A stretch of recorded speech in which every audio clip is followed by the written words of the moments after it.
बार खुद को 12वीं सदी में देखती है। उसका नाम एरिक था, उम्र 35 वर्ष। जर्मनी की वायुसेना में वो दूसरे दर्जे की अधिकारी थी, यानी पायलट की जॉब थी उसकी। खुद को वो एलिस्टियन नामक जगह पर देखती है। उसने चश्मे के साथ एक हैट लगाया हुआ है।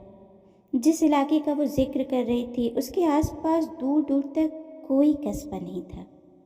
काफ़ी सुदूर इलाका था, लेकिन इस वक्त वो जगह युद्ध की विभीषिका झेल रहा था।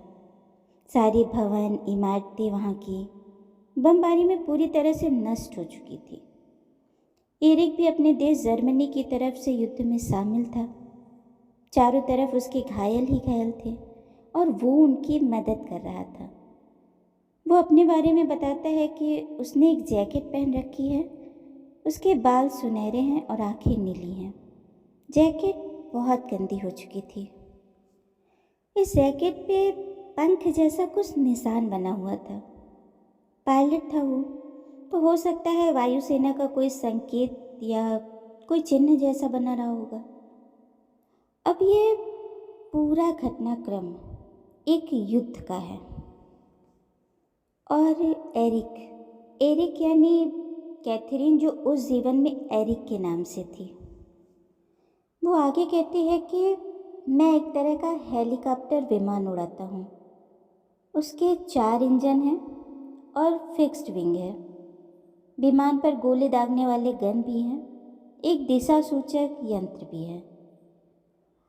अच्छा, कैथरीन इतनी सूक्ष्मता से विमान के बारे में बता रही, जबकि चेतन अवस्था में कैथरीन इस बारे में कुछ जानती ही नहीं थी। ये युद्ध उन लोगों का अमेरिकी सेना के साथ था। जब उसके परिवार के बारे में पूछा जाता है तो वो कहता है कि मुझे नहीं पता वो सुरक्षित हैं भी या नहीं, क्योंकि वो मेरे साथ नहीं हैं। मेरे काफ़ी दोस्त मर रहे हैं। मैं भयभीत हूँ, डरा हुआ हूँ कि दुश्मन लौट आएंगे।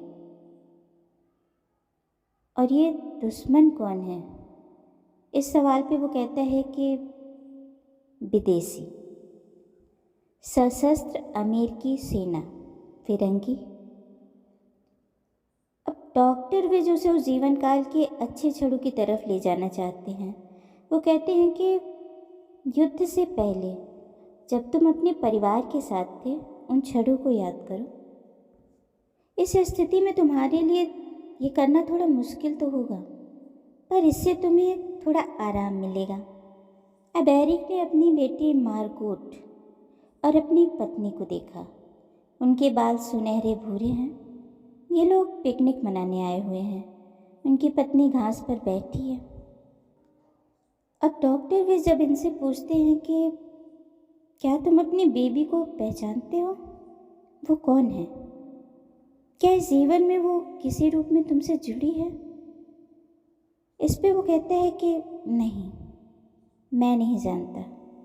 यानी एरिक के उस जीवन काल की पत्नी कैथरीन के वर्तमान जीवन में नहीं थी, लेकिन उसकी बेटी मार्गोट उसके वर्तमान जीवन में कैथरीन की सबसे अच्छी दोस्त जूडी के रूप में है। जूडी और कैथरीन पहली ही मुलाकात में काफ़ी नज़दीक आ गए थे। दोनों का एक दूसरे पर भरोसा भी काफ़ी अच्छा था। वो एक दूसरे को बहुत अच्छे से समझते थे। एक दूसरे की भावनाओं को वो बोलने से पहले ही भाप जाते थे। अब एरिक को तो जीवन काल में परिवार से तो कोई समस्या नहीं थी, लेकिन जर्मन सरकार को लेकर थोड़ी शिकायत ज़रूर थी। कहीं न कहीं ये लोग युद्ध नहीं चाहते थे, पर परिस्थितियाँ बनती गई। ये सेना में भी थे। बहुत सी जनता अलग अलग दिशाओं में पलायन कर रही थी। युद्ध की विभीषिका कौन झेलना चाहता है? लेकिन एरिक एक सैनिक था। ना चाहते हुए भी उसे अपने देश की तरफ से लड़ना होगा, ये उसका कर्तव्य था। लेकिन ये भी था उसके अंदर कि किसी को जान से मार देना गलत है, पर सैनिक का कर्तव्य तो उसे निभाना ही था। लेकिन उसके मन में गिल्ट भी था कि हमें बिना किसी उद्देश्य के मरना होगा। बस कुछ लोगों के विचारों का समर्थन देने के लिए। कहीं न कहीं वो अपने देश के नेताओं से भी रुष्ट लगता था। वो कहता है कि वो गलत भी हो सकते हैं, वो नेता नहीं है। अगर वो नेता होते तो इतना आंतरिक विरोध भड़का ही नहीं होता सरकार के अंदर। हम उनके नियंत्रण में हैं, खुद को उनके हाथों में सौंप दिया है, लोगों को मारने के लिए और खुद को भी मरने देने के लिए। अब यहाँ कोई अगली उड़ान नहीं है। कैथरीन तेजी से सांसें लेने लगती है। वो अपनी मौत की ओर आगे बढ़ रही थी। आग से उसका पूरा दल बिखर गया था। एरिक भी आग से डरकर भाग रहा था। हादसे में कोई भी जीवित नहीं बचा था। वो भी अब मर रहा है। खून, हर जगह खून। उसकी छाती में दर्द था। सांसें भी काफ़ी भारी होती जा रही थी। पैर, गला, छाती, बहुत दर्द हो रहा था। काफ़ी वेदना के बाद उसकी सांसें सामान्य और नियमित हो गई।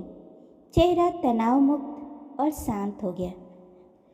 कुछ देर बाद वो कहती है, मैं उड़ रही हूँ अपने शरीर से दूर। मेरे पास शरीर नहीं है, मैं फिर से एक आत्मा हूँ।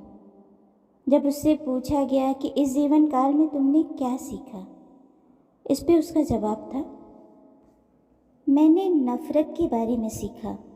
गलत दिशा भरी नफ़रत, बेवजह की हत्याएं। जो लोग नफ़रत करते हैं और जानते भी नहीं कि वो ऐसा कर क्यों रहे हैं। जब मैं शरीर अवस्था में था तो शैतानों के द्वारा संचालित था। आगे वो कहती है कि मैं पुनरुद्धार की अवस्था में जाने की प्रतीक्षा में हूँ। वो मेरे लिए आएंगे, यानी मार्गदर्शक के बारे में कह रहा है वो। अब इस प्रतीक्षा में कई घंटे बीत गए। अचानक उसकी आवाज़ ऊंची और भर्राई सी हो गई। ये देवात्मा की आवाज़ थी। फिर एक संदेश आया, तुम्हारा ये मानना सही था कि भौतिक अवस्था में जो है उसके लिए यही सही इलाज है। तुम्हें उनके दिमागों से डर को निकाल फेंकना चाहिए। अगर उनके दिमागों में डर मौजूद है तो यह ऊर्जा की बर्बादी है। यह उन्हें संतुष्टि प्राप्त करने से रोकता है जिसे वो प्राप्त करने के लिए भेजे गए थे। अपने आसपास के संकेतों को प्राप्त करो। उन्हें सबसे पहले गहरे स्तर पर ले जाओ जहाँ वे अपने शरीर को महसूस न कर सके।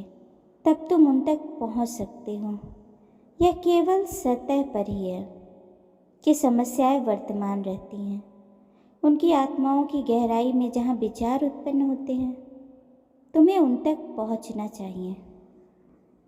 ऊर्जा, सब कुछ ऊर्जा है, काफ़ी बेकार जा चुकी है। पहाड़ों के अंदर काफ़ी शांति है, उनके केंद्र में शांति है, लेकिन बाहर तो समस्याएं हैं।